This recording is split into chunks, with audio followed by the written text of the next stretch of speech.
Estamos aqui com a Denise Oliveira, da Biblioteca, participando da nossa campanha do Setembro Amarelo, né, de 2020, É Preciso Agir. E hoje a gente vai bater um papo, né, leve, tá certo? Nós vamos falar sobre o que, Denise, hoje? Os fatores protetores podem fazer a diferença. Aliás, os fatores protetores contra o comportamento de suicídio podem fazer a diferença. Então nós vamos falar sobre os fatores protetores para a gente tratar esse comportamento, identificar, como a gente estava conversando antes da gravação, né? Identificar esses comportamentos. E eu estava até conversando quando eu fui convidar a Denise para participar desse momento, como essa nossa conversa sobre os fatores protetores é tão importante. Dentro desse ano, né, de pandemia Covid-19, esses fatores, claro que tem os fatores que eles são específicos, né, em relação ao suicídio, ao combate ao suicídio, mas são fatores que para nós termos uma vida mais leve. Não é isso, Denise? É verdade. Eu acredito que esses fatores protetores, eles vêm melhorar a nossa capacidade de lidar, né, com os nossos problemas e, consequentemente, superá-los, não é isso? Uhum. Que esses são um dos fatores importantes contra essa prevenção do suicídio. Falando sobre os fatores protetores no âmbito macro da sociedade, né? É importante a gente ter um incentivo para os espaços de promoção de saúde. E isso, claro, que a gente pode falar no âmbito em que o governo pode possibilitar nas políticas públicas, mas, por exemplo, aqui na escola, nós podemos ter esse incentivo para ter esse ambiente promotor de saúde, né? Por exemplo, aqui na biblioteca, como é o ambiente de trabalho, né? O companheirismo, o coleguismo, aquela questão de vocês, de vez em quando eu venho aqui na biblioteca, vocês estão lanchando, né? Aquele momento de você se encontrar, conversar, né? Esse é um ambiente que promove saúde, verdade, né? Então, isso mesmo. No nosso momento, né, a gente tem esse momento em que a gente possa estar mantendo esse contato e também a questão desse suporte como equipe, né, para a gente manter esse trabalho em equilíbrio, com boa vontade, com interesse, porque aqui somos uma equipe e para a gente entender e conhecer o outro é necessário ter esse momento, não é verdade?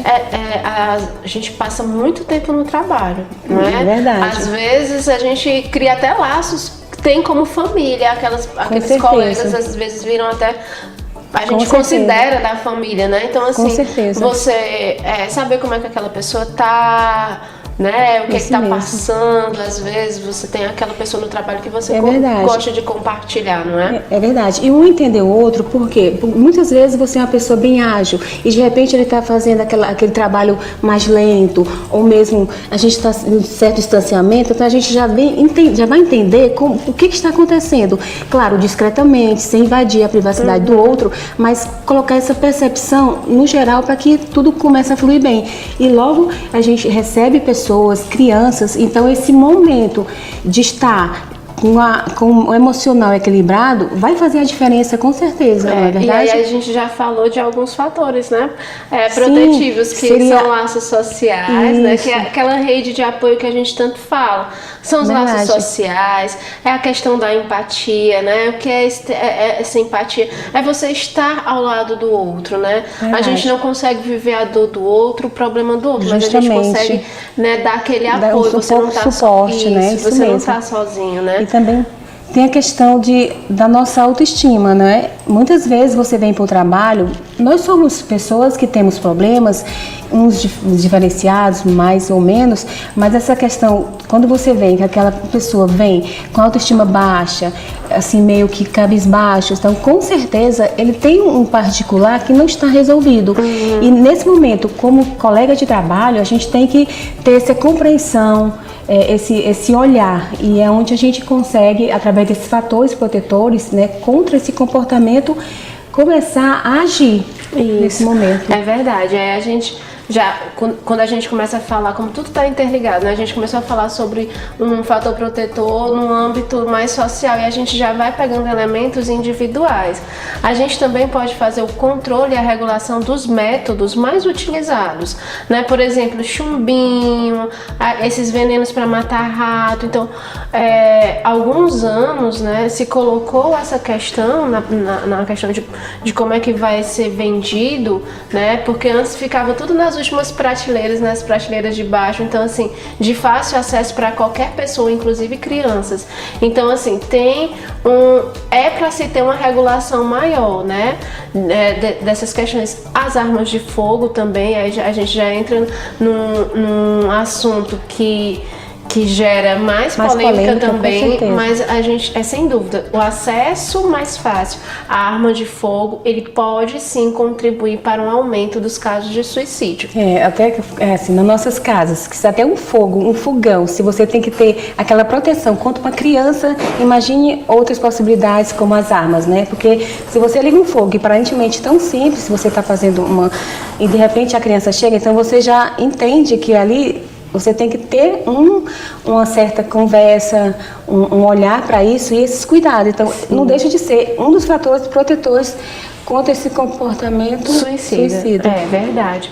Outra coisa que a gente pode falar no âmbito mais social são as construções sociais.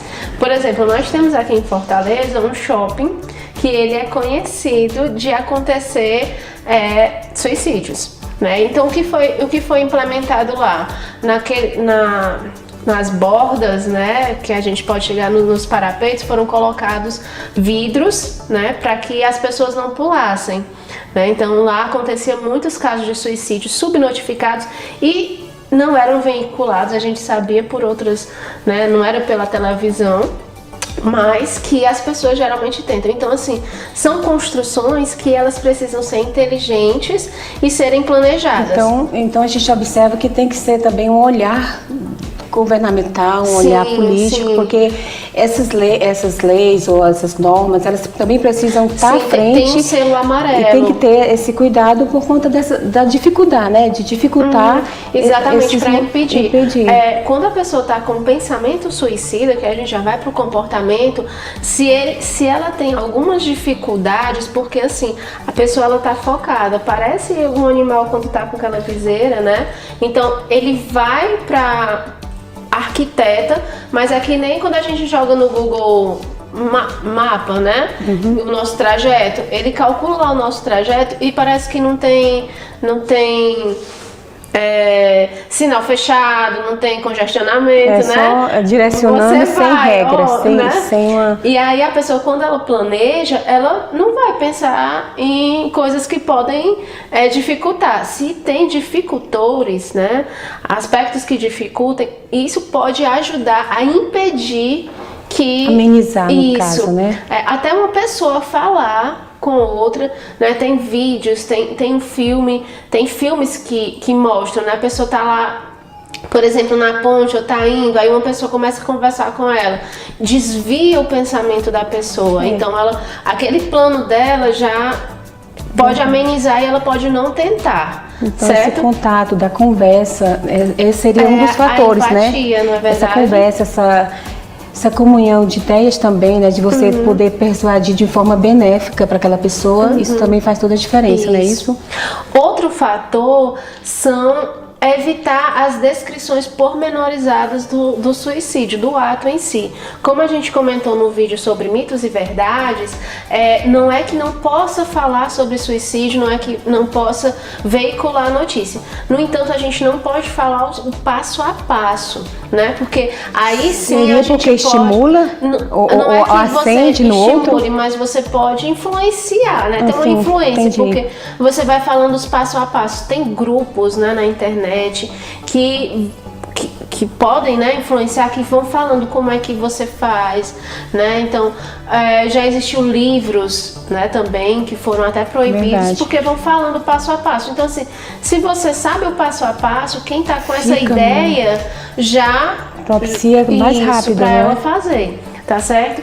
E outro fator protetivo são campanhas nas escolas, para exatamente a gente conversar. É um ambiente que influencia bastante, né? Porque na escola a gente está orientando, um recorte da sociedade à escola, né? E Natália, aqui falando em bibliotecas, assim, eu sempre costumo trazer, né, para a leitura das crianças no nosso momento de leitura, porque nós temos a biblioteca infantil que atua com as contações. No meu caso, a gente costuma trabalhar nesse ambiente de leitura. Então, eu procuro, no máximo, trazer leituras realmente que trabalhem o emocional. Até porque também me ajuda no meu convívio entre os colegas, entre as crianças, trabalhar leituras que realmente de valores, de autoestima. Claro, mas eles querem outros assuntos, tudo bem, abordando outros assuntos que sejam de interesse, que venham melhorar o seu emocional no geral. Denise, e terror? Se você colocar aqui uma leitura, uma atividade que tenha terror, sim, claro que os meninos assistem filmes de terror, tem esse convívio com a violência em si, mas dentro dessa leitura a gente abordar de uma forma que eles consigam entender o que é possível, o que não é possível, o que é real, o que é ficção, separar a fantasia da realidade. Então, o que eu procuro fazer enquanto bibliotecária, enquanto mediadora da leitura, é trazer para esse ambiente histórias, leituras, situações que a gente possa entender que é real e o que é ficção de verdade. É muito importante, porque a leitura ela traz essa vivência, né? A gente aprende também por meio dos exemplos, por meio também da leitura, né? Porque ali é uma história que pode ter acontecido ou não, né? Ou não. Então, dito isso, né, Denise, de tudo que a gente está conversando, vamos fazer aqui um resumão, né? Desses fatores protetivos, né? A questão da questão coletiva, né? De tudo que a gente falou, da questão individual de autoestima, de suporte familiar, né? Da questão financeira também, como é que você lida com suas questões financeiras, como está a sua realidade financeira também, o senso de responsabilidade com a família, a capacidade de adaptação positiva, de resolver conflitos, né? A gente também precisa pensar nessas questões. E também se, por exemplo, a pessoa não está muito bem, já começou a procurar alguma atividade terapêutica, né? Como é que tá essa relação terapêutica, se ela é positiva, são fatores que proporcionam também uma prevenção, um apoio, um suporte para quem está nessa situação com esse pensamento ou comportamento suicida, mas também para a vida toda. É verdade. Natália, e o que você sugere quando você fala em apoio? Uma pessoa, muitas vezes, quando ela tem esse momento, ela muitas vezes não procura apoio, né? Tem que ser lidado através das pessoas que estão ao redor. Você sugere, assim, onde realmente buscar esse apoio? Certo. Na verdade, às vezes as pessoas elas dão sinais, não é? Algumas palavras, alguns comportamentos, né? Pedindo aquele apoio de uma forma mais intuitiva, né, para que as outras pessoas também possam ajudar. Mas você pode procurar uma pessoa que você confia, você pode procurar aí na internet tem muitos meios e lugares que você pode ter esse apoio, esse suporte profissional, e a gente vai passar links para todo mundo aqui de alguns locais que você pode procurar, né? Mas a rede de apoio, por exemplo, pública é o CAPS, por exemplo, né, que é a porta de entrada para o tratamento das questões mentais. A nossa conversa foi muito boa, Denise, eu agradeço muito a sua participação, foi muito legal a nossa conversa. Que esclareceu muita coisa também. Verdade. Então a gente agradece e a gente conta com a participação de todos. Verdade. Agora só um minutinho. No caso, né, Natália, esses fatores que você citou, então eles realmente são fontes muito importantes de verdade na questão dessa prevenção contra o suicídio, do comportamento suicida, não é isso? Isso. São fatores, um dos objetivos, então, da prevenção do suicídio, não é isso? Sim. E para você ter uma vida bem melhor, não é? Então, muito obrigada, Natália, pelas informações. Obrigada, Denise, e até mais.